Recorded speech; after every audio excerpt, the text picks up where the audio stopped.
Today's lecture will focus on laws on racial and gender discrimination. As you know, there have been many cases that have affected our laws on racial and gender discrimination. One of them being a huge one, which is Brown versus the Board of Education. In this milestone decision, the Supreme Court ruled that separating children in public schools on the basis of race was unconstitutional. It signaled the end of legalized racial segregation in the schools of the United States, overruling the separate but equal principle set forth in the 1896 Plessy versus Ferguson case. If you're not familiar with the Plessy versus Ferguson case, it was a landmark Supreme Court case in 1896 that upheld racial segregation under the separate but equal doctrine, ruling that state-mandated separation of races in public facilities like trains, schools, did not violate the 14th Amendment's Equal Protection Clause as long as facilities were equal. This decision provided legal justification for Jim Crow laws and systemic segregation for over half a century until it was overturned by Brown versus Board of Education.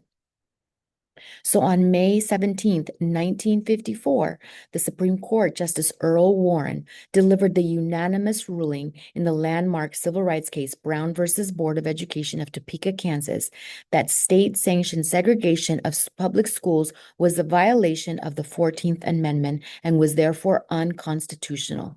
This historic decision marked the end of the separate but equal precedent led by the Supreme Court nearly 60 years earlier in Plessy versus Ferguson. And it served as a catalyst for this expanding civil rights movement during the decade of the 1950s. There was arguments heard during the term to determine just how the ruling would be imposed.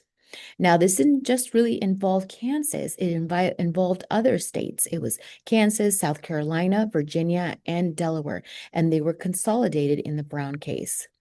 In each case, Black students sought admission to segregated schools in their communities. So the arguments were heard, and there was a unanimous decision where it instructed the states to begin desegregating plans with all deliberate speed. Despite two unanimous decisions and careful if vague wording, there was considerable resistance to the Supreme Court's ruling in Brown versus Board of Education. In addition to the obvious disapproving segregations were constitutional scholars who thought that the decision went against legal tradition by relying heavily on data supplied by social scientists rather than precedent or established law. Supporters of judicial restraint believed the court had overstepped its constitutional powers by essentially writing new law. But the minority groups and members of the civil rights movement were supportive of the Brown decision, even without specific directions of implementation. Proponents of judicial activism believed the Supreme Court had appropriately used its position to adapt the basis of the Constitution to address new problems in new times. The Warren Court stayed this course for the next 15 years, deciding cases that significantly affected not only race relations, but also the administration of criminal justice, the operation of the political process, and the separation of church and state. So you can see how important the Brown versus Board of Education was to our school system right now.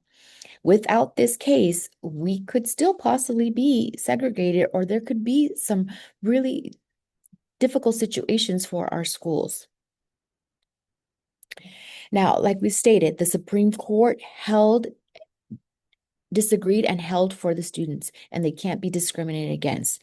The 14th Amendment guarantees equal protection under the laws for students attending public schools.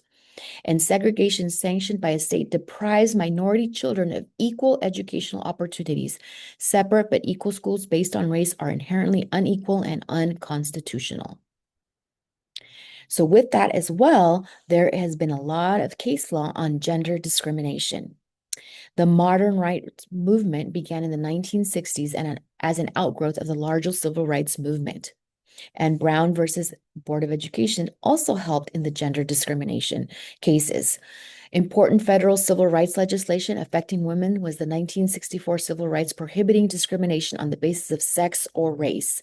In 1972, Title IX, an amendment to the 1964 Civil Rights Act, was passed but did not go into effect until July 21st of 1975, and it states that no person in the United States shall, on the basis of sex, be excluded from participation in, be denied of the benefits, or be subject to discrimination under any education program or activity receiving federal financial assistance. This applies to all public schools in the U.S. and almost all institutions at the college level.